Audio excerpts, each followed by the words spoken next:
बसंतपुर नाम के एक छोटे से गांव में लता और घनश्याम नाम के पति पत्नी अपने 2 बच्चों पिंकी और चीकू के साथ एक छोटे से घर में रहते थे। घनश्याम गांव के सेठ धनीराम के खेतों में मजदूरी करता था और लता गांव के एक बड़े बंगले में खाना और सफाई का काम करती थी। गर्मी बहुत तेज थी। इस बार तो 45 डिग्री के पार तापमान चला गया था। लोगों का जीना मुहाल हो गया था। एक सुबह लता अपने बच्चों को स्कूल छोड़कर हेमलता मैडम के घर काम पर जाती है। मैडम कहती है, आज शिवम की बर्थडे पार्टी है, सारे काम 4 बजे से पहले खत्म कर देना और घर सजाने में मेरी मदद करना। लता सिर झुकाकर काम में जुट जाती है। शाम को बच्चों के साथ पार्टी में आती है। पिंकी और चीकू इतने बड़े घर में पहली बार आए थे।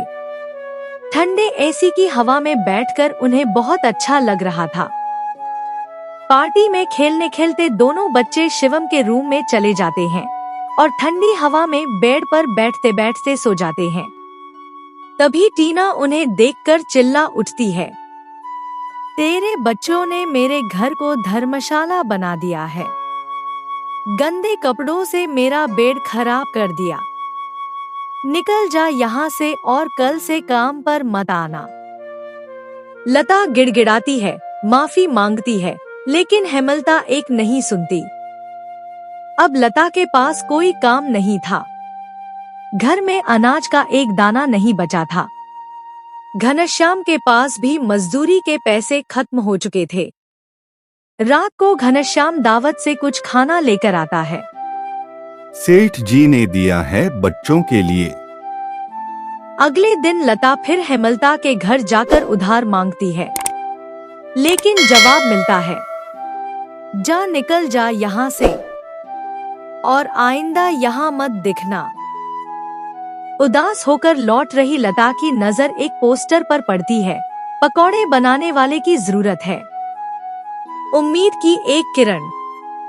लता तुरंत उस दुकान पर पहुंचती है। उसे काम मिल जाता है। वह ग्राहकों को पकौड़े सर्व करती है। अगले दिन से पकौड़े खुद बनाने भी लगती है।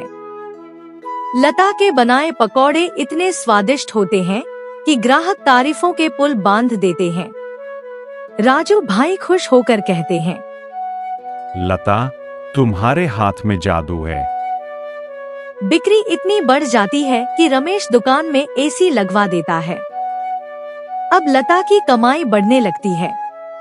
एक दिन वह एक पुराना एसी 8000 में खरीदकर अपने घर लगवा देती है। बच्चे ठंडी हवा में झूम उठते हैं। भाई, ऐसा लग रहा है जैसे बर्फ की चादर ओढ़ ली हो। धीरे धीरे लता की जिंदगी बदलने लगती है। रमेश उसकी तनख्वाह बढ़ा देता है। कुछ समय बाद घनश्याम भी मजदूरी छोड़कर लता के साथ पकौड़े बनाने लगता है। अब दोनों की आमदनी इतनी हो जाती है कि बच्चों की पढ़ाई, घर का खर्च सब आसानी से चलने लगता है। गर्मी अब भी वही थी, लेकिन लता के घर में ठंडी हवा, खुशियां और आत्मसम्मान लौट आया था। क्योंकि जिसने मेहनत करना नहीं छोड़ा, उसकी तकदीर ने भी साथ देना नहीं छोड़ा।